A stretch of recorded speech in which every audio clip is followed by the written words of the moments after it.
incredible, right? Yeah, it's going to be so cool once it gets built. Obviously, it's the journey, right, to get there that was about. So it's great to see that investment going up. Yeah, and so important. So many folks don't have the access. Yeah, so true. So true. Let's go to the forecast. I know a lot of folks have been talking about the air quality, not as bad as it was yesterday, Brad. Still some concern around it, though. Yeah, still a little hazy out there. We're in the code orange level. You can still see it. I mean, it's still hazy. The sky should be much clearer, especially with a north wind and a backdoor cold front. That in the summer usually would even scour out the humidity and make it feel great. So the fact that we have no humidity and it's cool and it looks like this, kind of looks like a hot, humid day, more so because of that smoke out there from our Mr. Sparky Carolina camera network. Driving all the smoke and the cool weathers is upper low and a cutoff low in the jet stream. With the flow around, it's counterclockwise. So it's picking up the smoke and the cool air and pushing it down to the south. That's driving it into the Carolinas. Now, to our southwest, we see the flow coming out of the Gulf of Mexico, which is really, really warm.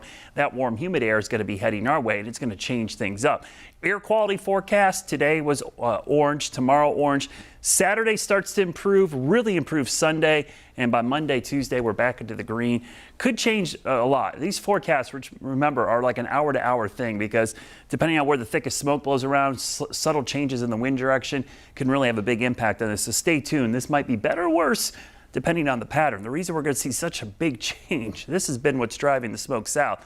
This is going to lift up, and a ridge building to our southwest starts pushing in southwest flow. This pushes all that smoke out of here, but it also brings in more typical June weather, hot, humid with pop-up storms. That's what's going to be heading your way late this weekend. We've got another 24 to 36 hours, though, of seeing that northerly flow and smoke before it starts to push off to the east and get off the east coast. Southerly flow ahead of our next system. It will not wash out Sunday, but there is going to be some pop-up storms developing by Sunday evening, so most of Sunday will be fine. The main front gets here on Monday, and that's really when we begin to see not only the best chance of rain, but also the biggest improvement in air quality because it's going to rain and everything shifts to the south. And you see the flow of air. It's out of this direction now. We're not getting the influx of northerly flow coming out of eastern Canada. Rain chances will ramp up late Sunday after 4 o'clock into Monday and then dry back out in the middle of next week. We could use some rain. So again, you see the rain on Sunday. Don't get too worried about that. That's really an evening. Most of the day will be fine. And Saturday,